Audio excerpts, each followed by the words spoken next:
চলে যাও 6 নম্বর গরান বোস। কি নাম বললাম? জোরে বলো। 6 নম্বর বাসন্তী চোখ নদী টপকের বাসন্তী ওই ব্রিজ টপকে সিধে চলে যেতে হবে। 6 নম্বর গরান বোস। হুজুর জলসায় গেছে। এই যুবক শোনো, শোনো ভালো করে। ইসহাক সিদ্দিকী বলছি, অনেক কিছু জানি, ওই জন্য অলিদের বিষয়ে কিছু কথা বললে না আমার শরীর ঠিক থাকে না। আমি সব মেনে নেবো, মেনে নেবো। তুই আমায় গাল দিবি, আমি মেনে নেবো। তুই যখন আল্লাহর অলিদের ছোট বড় কথা বলবি, জান থাকতে মানতে, জোরে বলেন। চলে যাও 6 নম্বর গরান বোস। ফুরফুরার হুজুর এখন হায়াতে আছে। খোদাকে সাক্ষী রেখে বলছি, আল্লাহ পাককে সাক্ষী রেখে বলছি। জলসায় গেছে, মাইক চলছে।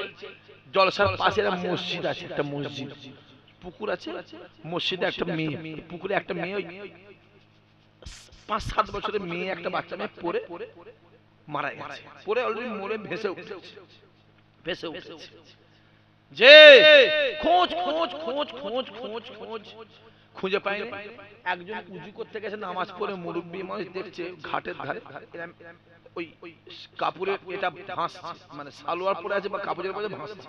কি দেখি তুলে দিচ্ছে বাচ্চাটা, এখানে ক্যাকড়া কেটে দিয়েছে, ক্যাকড়া ক্যাকড়া ক্যাকড়া এখানে কেটে দিয়েছে। হুজুর ঘরে আছে, এসে হাজির, মাইক বন্ধ। হুজুর বলছে কি হলো? কিছু মাইক বন্ধ। হুজুর জলসা হবে না কেন? একজন ইন্তেকাল করেছে। কিভাবে?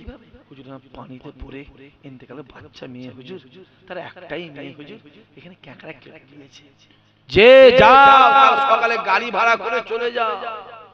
মোটর আমি নাম বলে দিচ্ছি, চলে যাও, গিয়ে নাম বলে দিচ্ছি, আমি মেয়ের বাপের নাম বলে দিতে পারি। শুনছো? আমি মেয়ের নামটা বলে দিতে পারি এখানে বসে। যে যাও। হুজুর এসে চলো দেখি। হুজুর এসে কাঁদছে, আল্লাহ আমি এলাম দরবার থেকে, আমি এলাম দরবার থেকে, আর মেয়েটা আজ ইন্তেকাল করলো। আল্লাহ তুমি সবই পারো, জিন্দাকে মুর্দা করতে পারো, মুর্দাকে জিন্দা করতে পারো, আল্লাহ সবই পারো। শুনছেন? হুজুরও কাঁদছে, গোটা গ্রামের লোক কাঁদছে, হাউ হাউ করে। জলসা বন্ধ, হাউ হাউ, গ্রাম নিস্তব্ধ, হাউ হাউ। চাইছেন খবর উঠে গেছে, শত শত লোক এসে হাজির, হাউ হাউ করে কাঁদছে। আল্লাহ দেখছে, হঠাৎ করে মেয়েটার হাতটা নড়তে নড়তে মেয়েটা কান্না শুরু করে দিয়েছে। জোরে বলে। সেই মেয়ে বড় হলো, ক্যাকড়া কাটার দাগ এখনো আছে। ওই মেয়ের বিয়ে হলো, সেই হুজুরকে দাওয়াত করে গেল। জোরে হবে না সুবহানাল্লাহ? যাও যাও যাও, আমি টিভিতে বলছি, কথা বলে না, যাও দেখে শুনে কাল সকালে চলে যাও। দাদা হুজুর বলা বাংলাদেশে গেছে, নিশ্চয়ই সবাই জানেন আপনারা। দাদা হুজুরকে পরীক্ষা করব, জেনতে ছেলেকে কাফনি করে, মনে পড়ছে না? পরে মনে পড়ছে না? আমি বেশি বলতে, সবাই জানেন আপনারা, সব শুনে নিয়েছে। জেনতে ছেলেকে কাফন করে একদম খাটিয়া করে, হুজুর কি হয়েছে? আপনি যাচ্ছেন হুজুর, একটু জানাজা পড়িয়ে দেবেন হুজুর। দাদা হুজুর পরীক্ষা করবে। দাদা হুজুর, বাবা আমি জিন্দার জানাজা পড়াবো না, মৃতর পড়াবো। হুজুর মারা গেছে মৃত। আবার দাদা ভিড় করছে, আমি জিন্দার পড়াবো না, মৃতর পড়াবো। হুজুর মারা গেছে। ছেলে বাপকে রেখে তুমি এখানে গেলে তোমার যাবে, গেলে তোমার যাবে, কিছু করার নেই। দাদা হুজুর পরীক্ষা চলছে, আল্লাহ করার নেই, জোর করে হচ্ছে। দাদা পেরে চোখের পানি, জানাজা পড়ে চলে গেছে। উঠেছিল অত সহজ নয়। দাদা হয়ে গেছে, সবাই জানে না দাদা হয়ে গেছে। দাদা কি বলেছিল? বন্দুকের টিকার টেনে দেওয়া হয়েছে, গুলি বেরিয়ে গেছে, গুলি আর ফেরত হবে না। আজকের জীবন তালা হয়েছে, আগে ক্যানিং ছিল তো। কথা বলেন না কেন? ওই ক্যানিং এর জমিনে শুয়ে আছে মোস্তানজি হুজুর, জানেন না? ওই টাউনের ভেতরে মোস্তানজি হুজুর, যে মোস্তানজি হুজুর প্রচুর বোম বানতো, তাই তো? তাহলে বোম পিস্তলে যারা হয় তাদেরই মোস্তান বলে তো। হ্যাঁ, এটাই তো কালচার, হ্যাঁ কি না? তাহলে উনি কি বোম বানতো? দাদা হুজুর বসে আছে, খলিফারা বসে আছে, দাদা হুজুরের 30 থেকে 32,000 খলিফা ছিল। জোরে বলে প্রত্যেকটাই মোকাম্মেল আল্লাহর ওলি ছিল। জোরে বলুন সুবহানাল্লাহ। বসে আছে দাদা হুজুর, বসে আছে খলিফারা, বসে আছে মুস্তানজি, বসে আছে রমেশ সাহেব, বসে আছে নিশান সাহেব, বসে সব খলিফারা বসে আছে। একজন এসে দাদা হুজুর সামনে যা হয়েছে বাড়িয়ে বাড়িয়ে শুনছেন, একটু বাড়িয়ে বাড়িয়ে দেখবেন কিছু খবর আছে। আমি যখন একজনকে মেরেছি, একজনে মেরেছি, এই খবরটা দেখবেন বাড়তে বাড়তে ইসাক ভাই না একজনকে মেরে ফেলেছে। কথা বুঝতে পারছেন?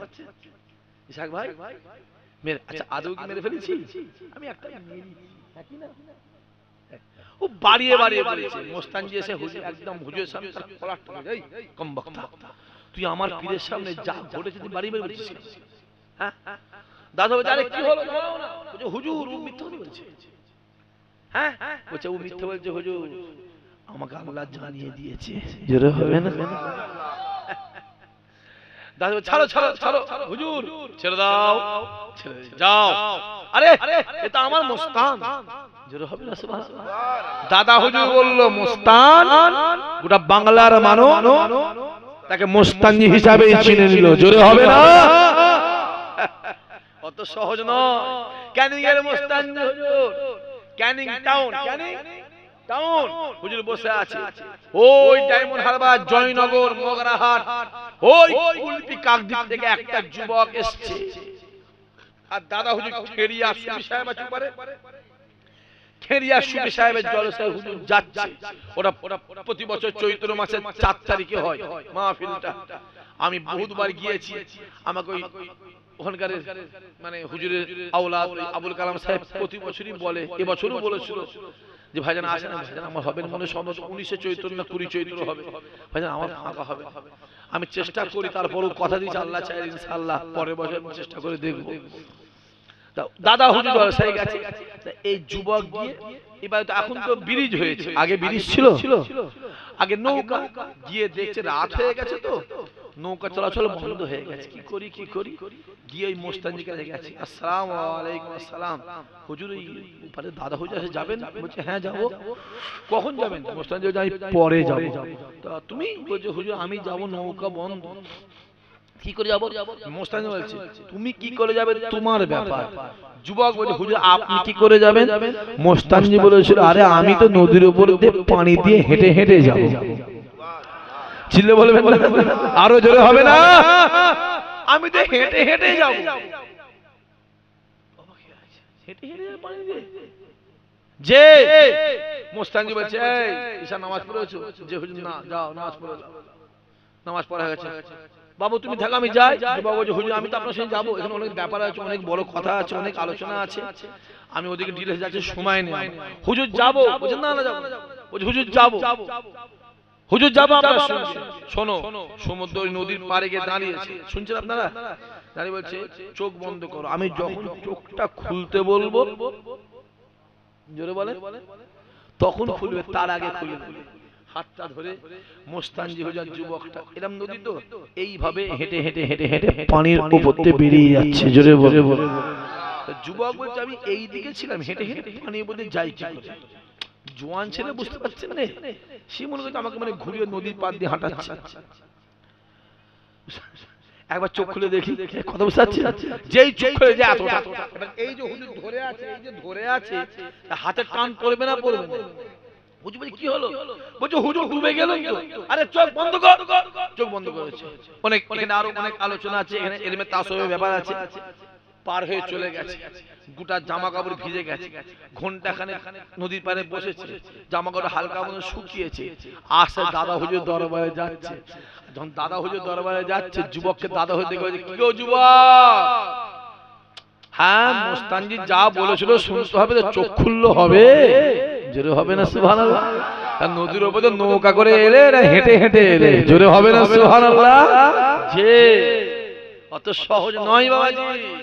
আছে গাউসুল আজম বলেছিল আমি আব্দুল কাদের আল্লাহ এত বড় পাওয়ার ক্ষমতা আমাকে আল্লাহ দিয়েছে, আমি বাগদাদে শুয়ে থাকবো, যদি আমার কোন ভক্ত আমায় ভালোবাসে, গোটা পৃথিবীতে ওয়ার্ল্ডে যদি আমার কোন ভক্ত কাজ কাম করতে করতে হাঁটুর কাপড়টা যদি উঠে যায় আমি আব্দুল কাদেরকে আল্লাহ এত বড় পাওয়ার দিয়েছে, আমি বাগদাদে শুয়ে শুয়ে তার হাঁটুর কাপড়টাকে আমি টেনে নামিয়ে দিতে পারবো।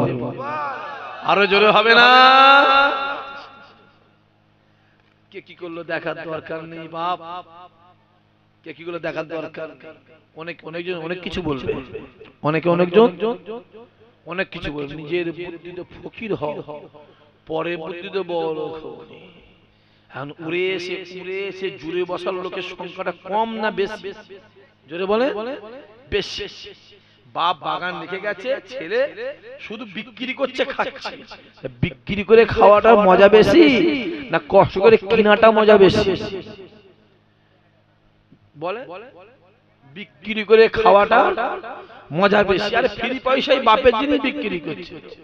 যে নিজের 200 টাকার জুতো, নিজের 200 টাকার জুতো আর বাপের দিয়া সাল 5000 টাকা, বাপের দিয়া সাল 5000 টাকা। বাপ দেখছে ছেলে সাল নিয়ে জুতো পরিষ্কার করছে, কি নিয়ে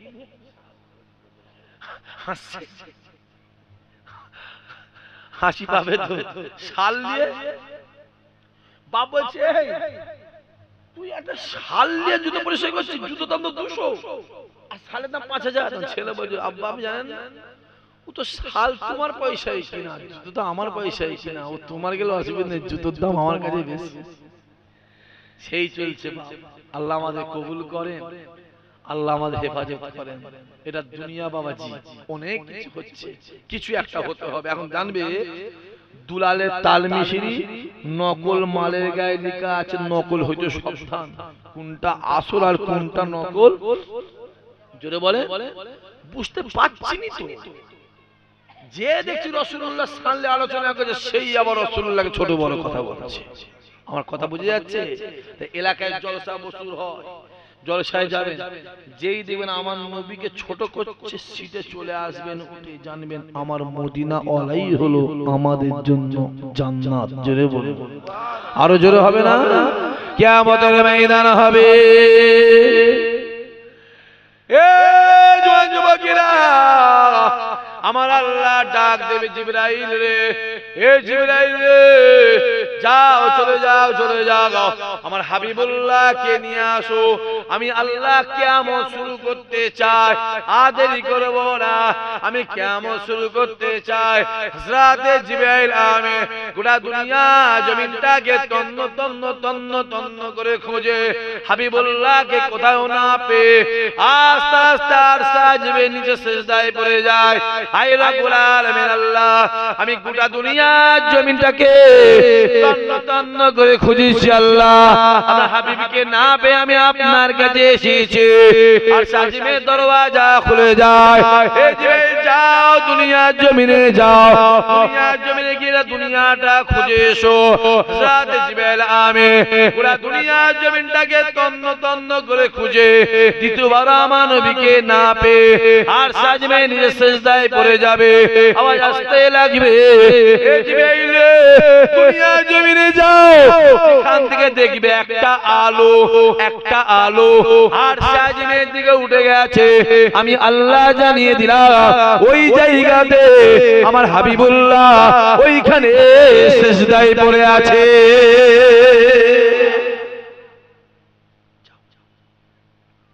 যেখান থেকে দেখবে একটা আলো আর সাজে উঠে গেছে, ওইখানে আমার হাবিব শেষ হয়ে আছে। যাও, কোন আলো? এই আলোর অনেক ব্যাপার।